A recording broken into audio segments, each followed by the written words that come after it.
Vice President Sara Duterte may inamin, Pangulong Duterte nilalason nga ba sa Netherlands?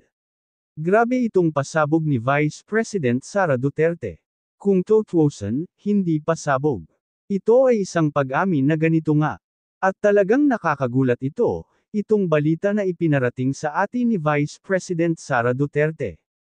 Nagbigay na siya ng kanyang mga huling habilin. Sabi niya, kung saan daw siya mamatay, doon daw siya i-cremate, kung mamatay daw siya dito sa Netherlands, huwag N-alpha daw iuwi yung kanyang Cat Alpha W Alpha N sa Pilipinas, ipa-cremate lang daw siya dito.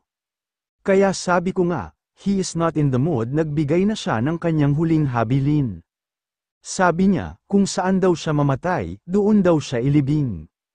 Okay, so sabi niya, kung mamatay daw siya dito sa Netherlands, huwag na daw iuwi yung kanyang katawan sa Pilipinas, ay pa-cremate lang daw siya dito, yung anxious. Sabi niya, pwede din. Sabi ko, discuss na lang natin sa susunod kasi hindi ako pro-cremation. Hindi ako pro-cremation, tapos siya, pro-cremation siya.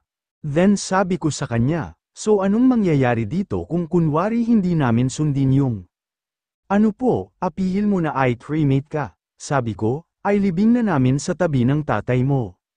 Babalik ka ba? Sabi ko, babalik ka ba? Sabi niya, well hindi naman, pero pag-isipan ko, mumultuhin kita o hindi, so yan yung discussion na yon. How did you feel po naman ganyan sa isa tayo dito? Grabe?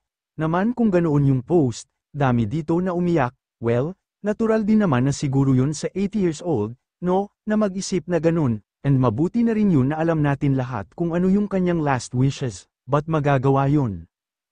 Kaya sabi ko nga, it's not in the mood, at bigay na siya ng kanyang huling habilin. Sabi niya, kung saan daw siya mamatay, doon daw siya ikibig. Oh.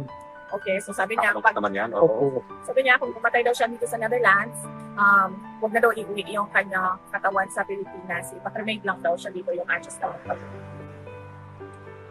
Kanya. And then, sabi ko, discuss na lang natin sa susunod kasi hindi ako pro-cremation. Hindi ako pro-cremation. Tapos siya, pro-cremation siya. And then sabi ko sa kanya, so anong mangyayari dito kung kunwari hindi kami sundin yung ano mo, kamingin mo na i-cremate ka. Sabi ko, ilibing na namin dito sa tabi ng tatay mo.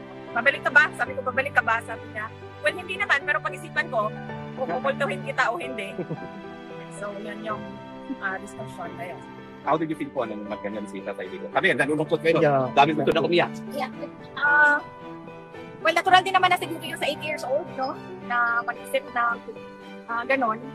So, and mabuti na rin yun na alam natin lahat kung ano yung kanyang last wishes para magagawa yun.